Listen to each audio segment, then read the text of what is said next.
Hello, everybody. Thank you for joining me. This is Game God Fluent, bringing you episode 3 of Let's Try Grim Tides. You may notice, a different look.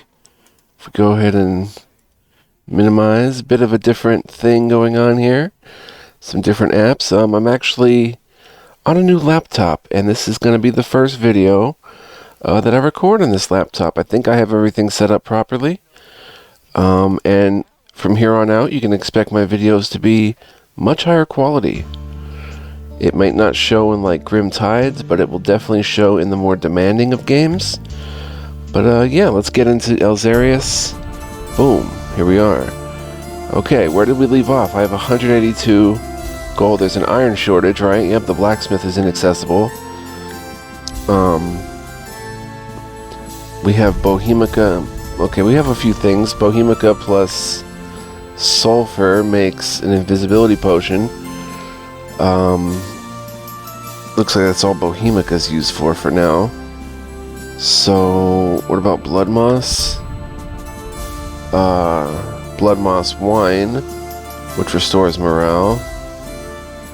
Very good, very good. But we can just also eat that. Well, not that way, but consumable, restores 1 morale, 15 mental resist. This is 15% retreat chance, which is good to have in a pinch. Let's see. Okay, we've got 8 out of 50 supplies, so it looks like we have to do some stuff here. Go ahead and buy our supplies.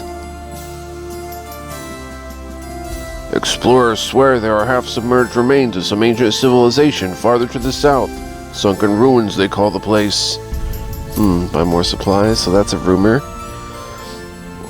We may gamble at some point. Let's see, from there, do we have anything to sell? I was thinking of selling the longsword, but there's nothing I can really pick up for 150. Oh, ginkgo leaves and sulfur. Interesting. The ginkgo is not going to get me much by itself though, but let's go ahead and grab that. Restores 40 HP. Let's go ahead and grab a healing potion. Restores 60. We can always stash this stuff. Let's see, we have sand carps, aether cap, carrion crawlers, sulfur, silver fin. Let's go to the grave concoctions to see what this stuff makes. Sulfur makes a lot, so we should probably grab the sulfur.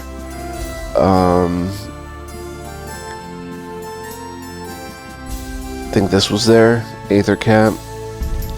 +1 cast point for all spells. Makes Sage's Wisdom, which is +2 cast points for all spells. What else was there? Carrion Crawler, which was like, I don't know, one of these. Stone Roach. Raptor Claw.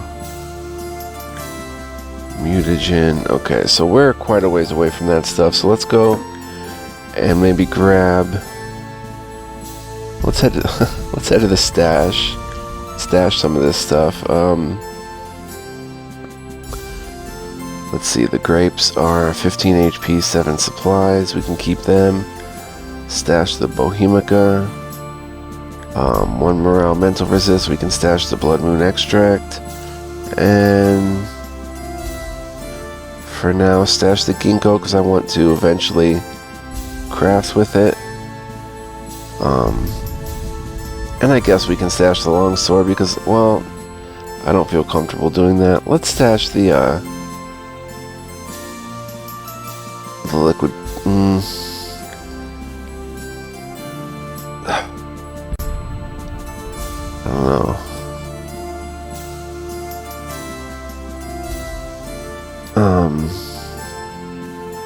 I don't know if you can switch weapons in the middle of a fight anyway, so if I have to put the longsword on, I think it's going to be already too late. Let's see, we can't afford Battle Academy. We have 102 coins. Oh, I did not mean to buy that. Or sell it back to him. I right-clicked it. +2 charisma. This strange insect feeds on the flesh of the dead, draining the life essence and decomposing the body in the process. In the bizarre fashion of the Isles, the same macabre creature, when ingested by the living, grants a temporary strength of character and personality through unknown magical means. Weird, but you know what? I'm going to Alt F4 and hope it didn't save. Sorry guys, the first video is off to a little bit of a rough start. We're only 5 minutes in though. So let's hope that didn't save. It did save, of course. Okay, so we have supplies, we have, you know, our healing items and stuff. I think we're ready to head out, just about. If we check here again, plus charisma, sulfur does. It's an ingredient. I should buy it when I see it. An aether cap. This is interesting. A cast point. What does that mean exactly? High amounts of solidified aether found in this aptly named aether cap can be extracted via a carefully conducted alchemical procedure, or if one is so inclined, consumed raw on the spot. Either way, the effect is immediate and potent, making this blue-capped mushroom a favorite snack of many magic users throughout the Empire. You know, I'll grab that too, actually. And just go ahead and stash them for now. We have the stash room.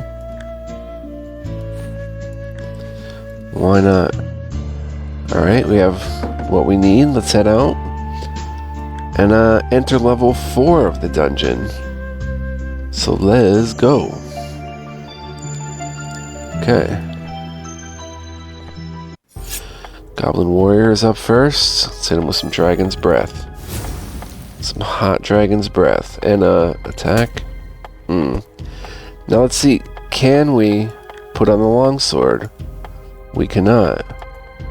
We do not get a choice to do that. So in combat like this, we're just going to have to make do with the staff.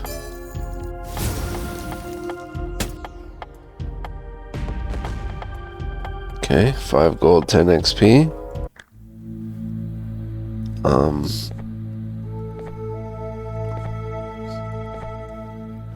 Do you want to leave the dungeon? Not yet, but that's where we have to make it back to.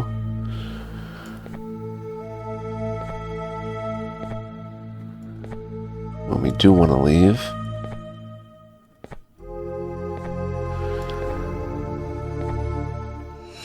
Slavers and slaves. You encounter a group of armed men leading a procession of about a dozen chained muata. The masked natives, mostly female or too young to put up a fight, move in a slow pace, their masked heads pointing to the ground in silent submission. They are being led to a nearby slave market, you realize, to be bought and sold like any other of the Isle's exotic commodities.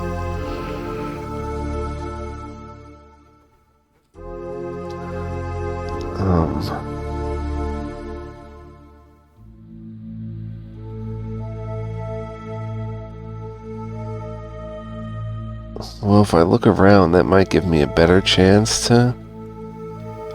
Requires background. Imperial Knights attack the slavers. Let's confront the slavers.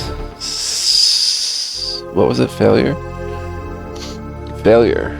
In a rush of daring bravado, you call out the slavers for what they are, appealing to what's left of their conscience and morals.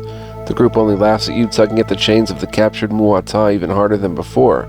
Realizing that your pleas fall on deaf ears, you give up before you land yourself in trouble. As you watch the sad procession march on, your spirits sink low as you come to terms with the harsh reality of the frontier, -1 morale. So, yeah, I mean, I misplayed that. I should have just looked around and played to my strength.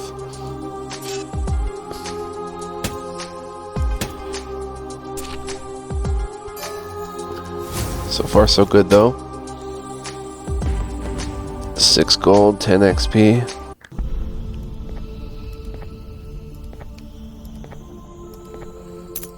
Ooh, 12 gold. Always nice to find. I don't know, I think the Warden's Sigil draws forth hostile elementals. This can be problematic, guys.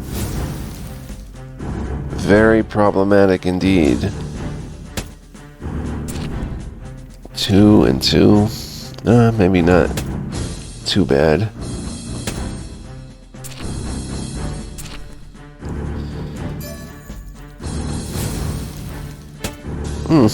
Pretty simple. 5 gold, 10 XP. Yeah, I may have gotten the, ooh, Aether Bugs. a bad seed with this game. I don't know. The dungeons the first time around were much more livelier that I recorded off camera, so I don't know what's up with this. If maybe we did get a bad seed or what's going on, but some Aether Bugs are now Aether Sludge, 20 XP, 7 gold. Down to 35 health.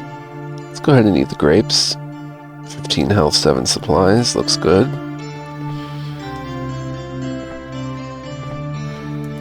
Yeah, not a lot going on these floors. Giant bug. These things are pretty wicked.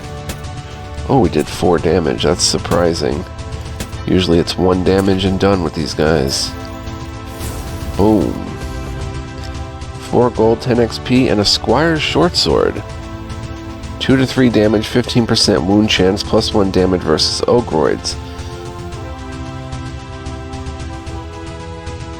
Huh. That's pretty cool. Pretty good find. No ambushes. Let's go ahead and head out. 25 gold, 35 XP. Collect our wages. 25 gold. Did we complete any quests? We have 1 Fey Watcher. Ooh, 1 more Aether Bug. 3 more Poachers. Let's see what's available at the Salty Rat. We have everything. Oh wait, no we don't. There's 5 available bounties, but anyway. I have a calming drink for 15 gold. An explorer once told me there are strange creatures on the hollow reef that eat rocks like apples. Ha! Rocks, can you believe it? 25 supplies.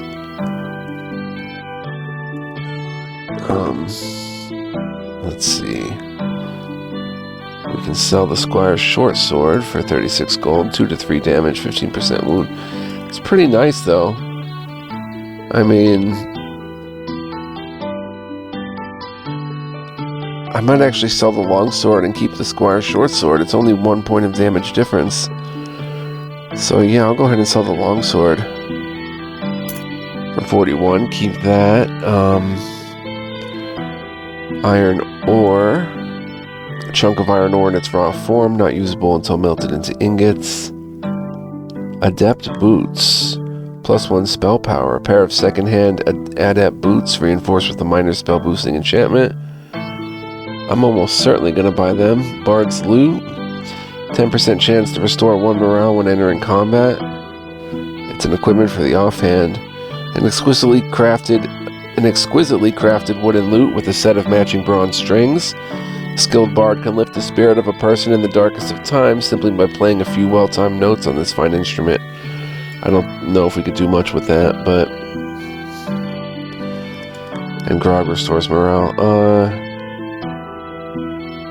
Let's go ahead and grab the Adept Boots. For show, because that gives us more spell power. Which now gives us a spell power of 6. Yet still having a damage of 2 to 4. So what is the Adept's Oak Staff? Yeah, that gives us plenty of good stuff. Can't equip this in the offhand, unfortunately. It's either the staff or the sword. Then we can really just leave the sword in the stash or, you know, sell it. I think I will keep it in the stash just in case I decide that melee is a bit better for our needs, but we don't have much of an inventory. Roasted meat is 40. Sand carp, 20 HP, 10 supplies. That goes pretty good. Let's go and buy a sand carp. And liquid courage, 26, restores 3 morale. I mean, we can always buy a grog. Well, I have 4. Let's see if buying... Nope, you can't buy any supplies at all with 4 gold. Interesting.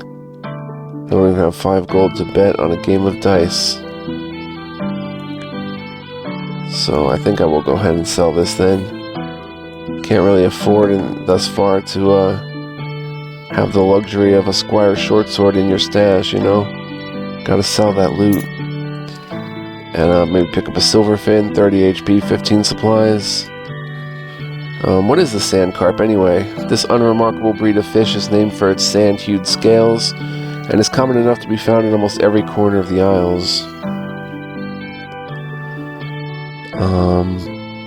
Do I want the iron ore? I'm not quite sure. Okay, there's no iron shortage anymore.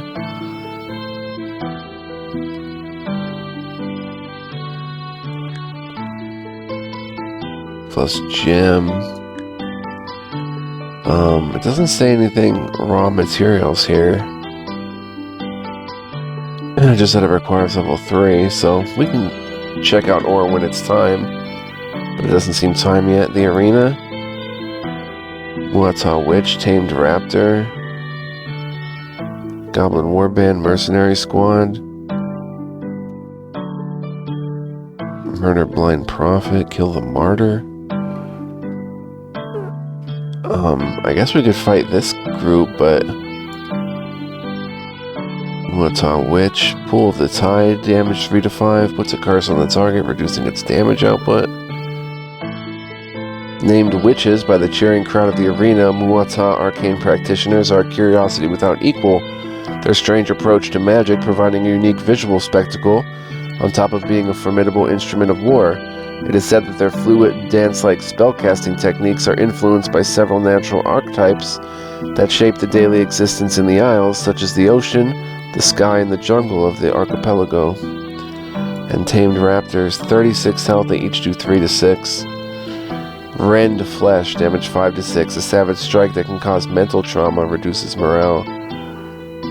If the local legends are to be believed, the Muata have domesticated this large quadrupedal breed of lizards even before they developed a written language, using them for a wide variety of purposes through their mist-enshrouded history.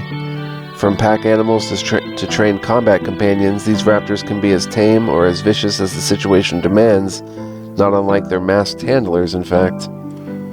So I don't think we're ready for that. What about this, though? Goblin Savage. Savage Slam 4 to 7, that's pretty nasty. A Savage Strike that can cause mental trauma. When not entertaining in the arena, more bulkier specimens of goblins are usually used as menial laborers down at the docks, or on various construction sites across the booming streets of Farhaven. Goblin Slave, only 24 health. Stimulant, heals self or an ally for a moderate amount of health. There are many uses for goblins in the wide stretch of the Empire. In the mainland's more civilized circles, they are usually tasked with running errands and performing simple household chores. On the frontier, however, these hapless creatures are often drugged with blood moss or similar mind-numbing agents and thrown into fighting pits, where they provide debauched entertainment for their senseless masters. Yeah, that's pretty rough. And a goblin assassin, he looks venomous cut, 3 to 5. An attack that inflicts persistent poison damage on the target. Rare goblins that display a higher than usual degree of skill and intelligence find themselves performing various shady tasks for their masters, some of which include espionage, robbery, and assassination. I think I'm going to go ahead and fight the Goblin Warband. Can I, save first? Not really, so we're just going for it, I guess. Let's try it. Boom, boom. Alright, take out the slave first, and the assassin probably, because the slave is going to be healing them. Miss. Oh, yeah. We got this. 3. Stimulant, dang it.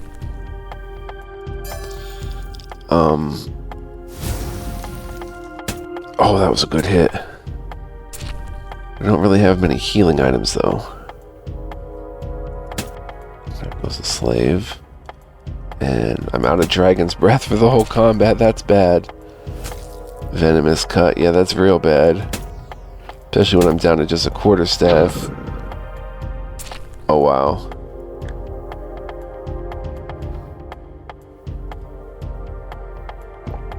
Let's use the potion at least. And maybe kill the assassin?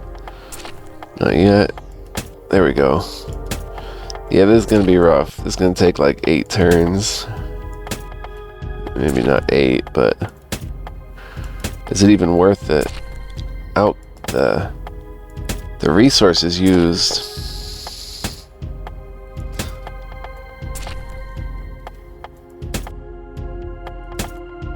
Oh my gosh, with 1 HP.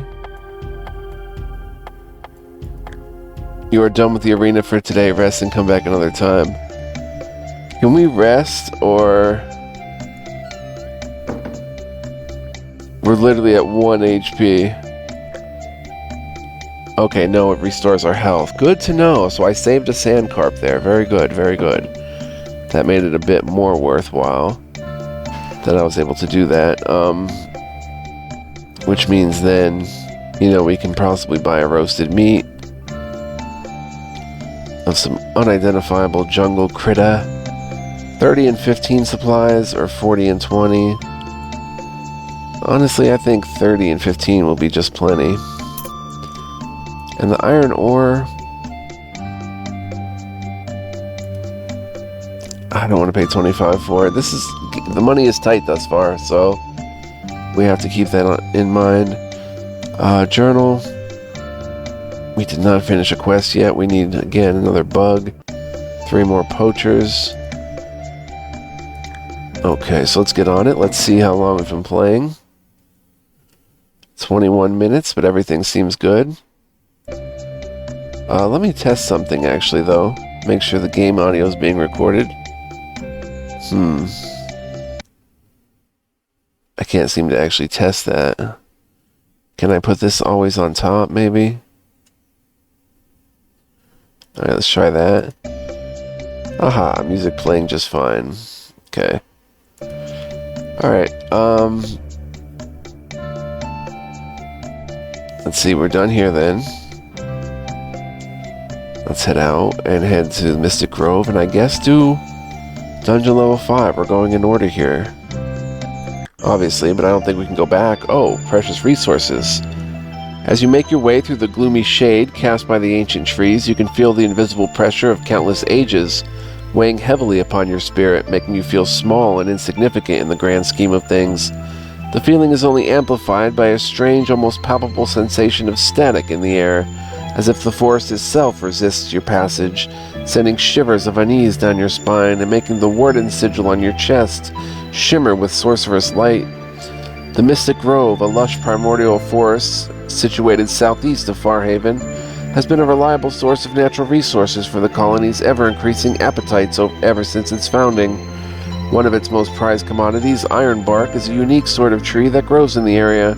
With its unmatched sturdiness and inherent resistance to magical energies, ironbark is an invaluable resource in the shipbuilding, producing ships capable of withstanding the chaotic weather and magically imbued waters of the Isles. Lately, however, the glade has been teeming with bandits, goblins, and fae, strange little creatures of pure aether, preying on the industrious folk of the colony and all but stopping the local shipbuilding industry. If you are to embark on a journey across the archipelago in pursuit of Sage Iridius, this issue must be dealt with first. You'll have to locate and acquire a sizable amount of ironbark and get it to a local shipbuilder in order to commission a ship. Okay. Oh, 10 gold.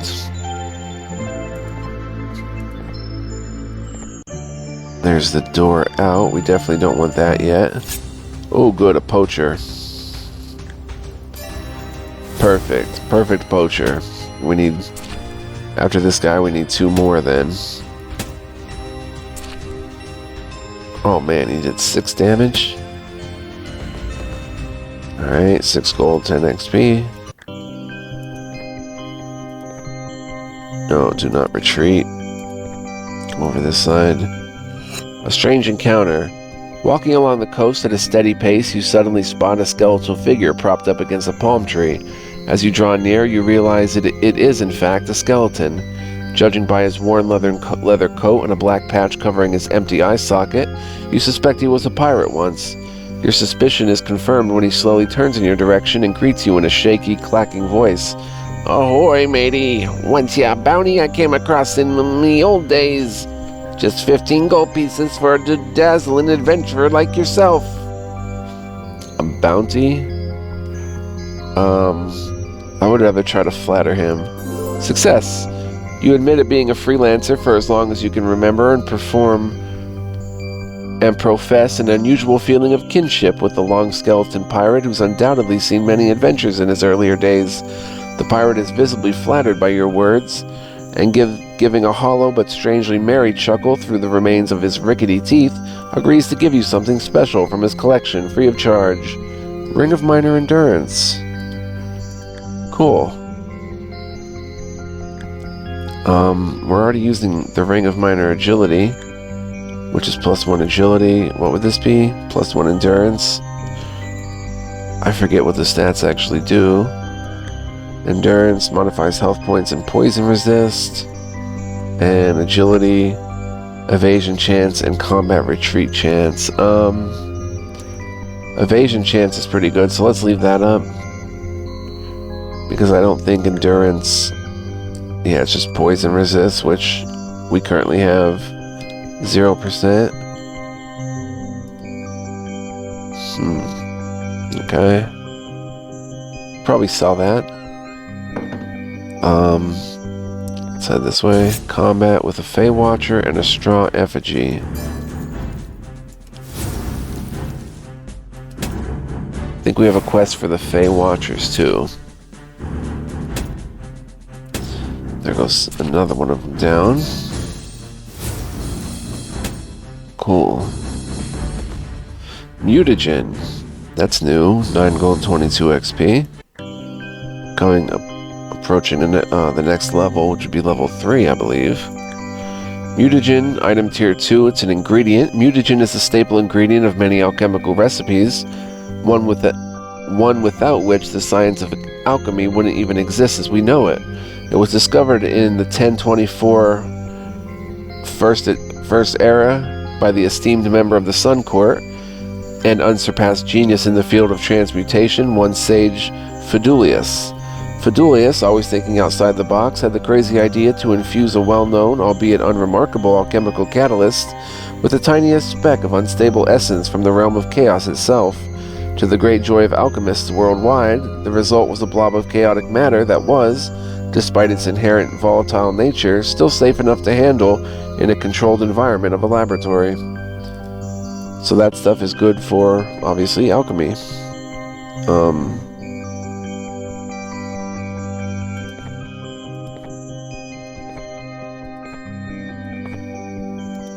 Let's head down this way.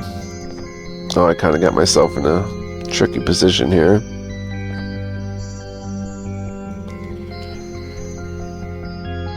Wait, I want to come down here and go... Alright, let's come here. And we're gonna fight with a thug. That's not who we want, but... We'll take it.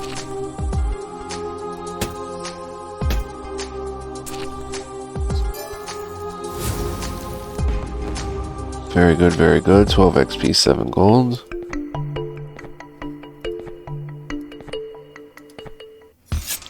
Whoa. This is a bit tricky. Poacher's good. I'm not sure how many poachers we need after this one. Maybe just one. But, yeah, that's good. This could be a little troublesome. Should be good XP, though. What do thugs? Thugs don't have a special ability. Being a thug for hire in a lawless frontier is not without its benefits. One rarely finds himself unemployed with all the self-proclaimed entrepreneurs fighting for their piece of cake and borderline criminal activities that take place on the bustling streets of Farhaven. On the other hand, life expectancy in the profession is rather on the low side. Damage 3 to 4, so not terribly dangerous, but doing a number on us, as you can see. It adds up when there's 2 of them, that's for sure. There's a miss. Nice. Invisibility potions, 16 gold and 34 XP. Invisibility potion, tier 2 consumable, plus 25% retreat chance. A powerful potion that renders the body of anyone who imbibes it partially invisible. Very popular with all sorts of unsavory individuals for purposes both blatantly obvious and inexplicably weird. Cool. Another useful but also worthwhile possibly to sell. Okay, I guess we get out of here. Alright, there's our last poacher. Beautiful. So we should now, after this, have one quest down. I don't know why I did that. I guess to get better bang for the buck. Oh, and he hit me with a venomous shot too. Let's see if we can get out of it without... Oh, we did. Okay, a Seeker Worm, 11 gold, 22 XP. Seeker Worm, tier 1 consumable, plus 2 personality. Wait, not personality, perception. Ingredient, while under the earth, Seeker Worm senses are said to be so sharp that it can sense an earthquake before it has even happened. Some of its preternatural perception can be harnessed by consuming the creature raw. Another good item, and we have... Oh, do I risk it? Come on, nothing here, nothing here. Oh, no! Ooh. At least I go first, so it's not that bad. What do the Tinkers do? We haven't fought a Tinker yet. The warriors do War Cry, increases damage and has a small chance to reduce morale. A typical goblin warrior is not a very formidable foe on its own, possessing neither great strength of arms nor advanced combat training. In large numbers, however, these nasty little buggers can come and cause much devastation and pain for no reason other than their own amusement.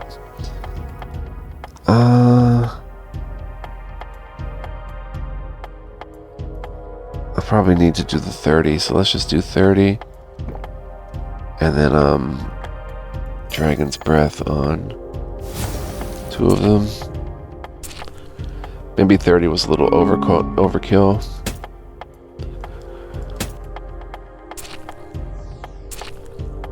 Maybe not, though.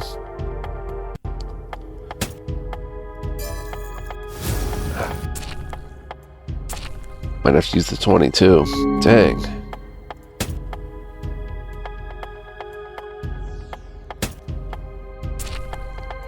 Yeah, let's use the 20 probably.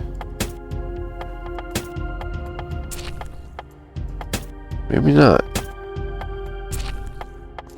Possibly not. Ah. Got him. Nice. 30 XP, 14 gold, and an Aether Cap. And we are out of here. Yes, leave. We did very well that time. We're 1 XP short. Oh, there's our level up.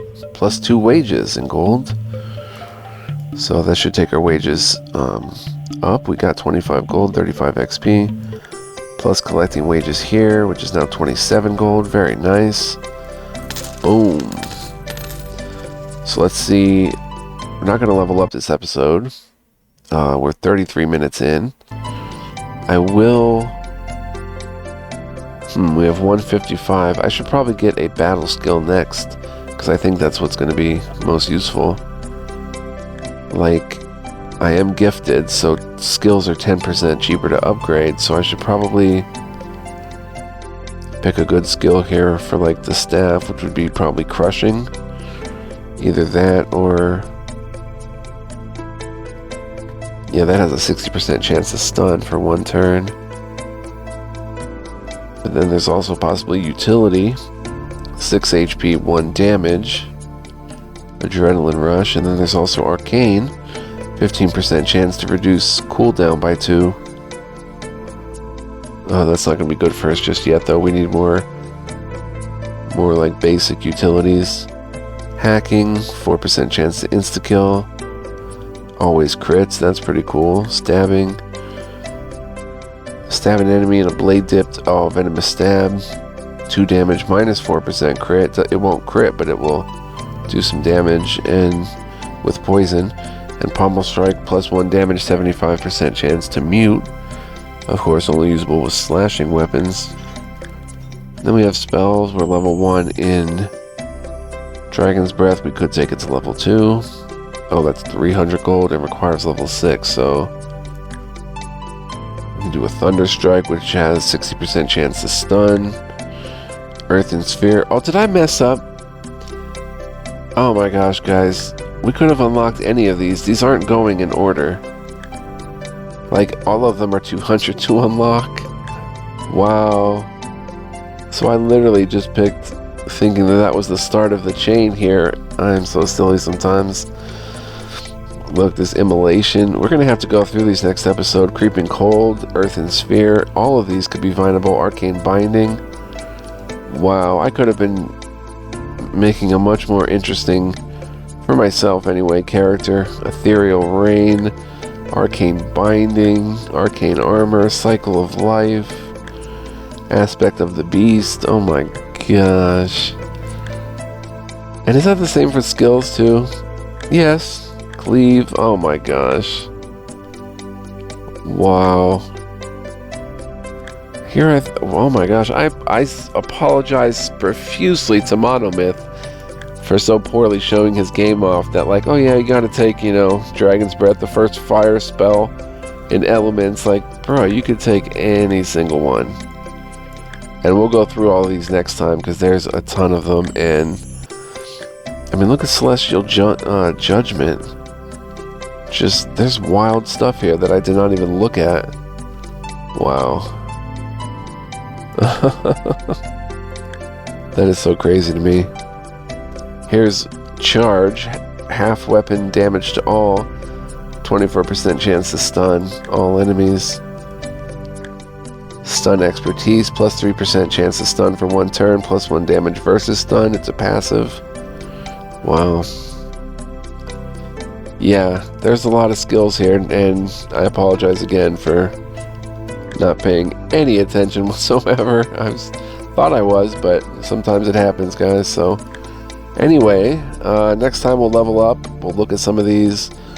We'll go and either sell some of the items we picked up or stash them. And I will see you guys next time on the new laptop. So this is the laptop going forward. Let's go ahead and exit. Might find a different background, but this is just something that kind of came with it. It is a ROG, Republic of Gamers, Asus laptop, so pretty excited about it.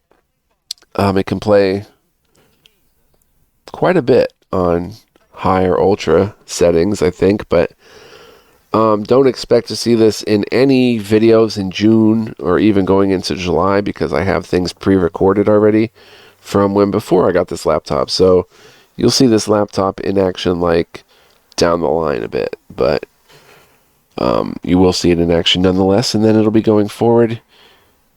It'll be so common you get used to it. So I want to thank you guys again for watching. Appreciate y'all. Hope you enjoyed this episode of Grim Tides and what we explored and learned about the game, which is a lot, I think. Next time we'll continue our dungeon diving madness, so hope you'll join me for that. Hope you'll come back. Stay tuned for other LPs and whatnot, and much love, peace, and joy, guys. Catch you in the next one. Bye-bye.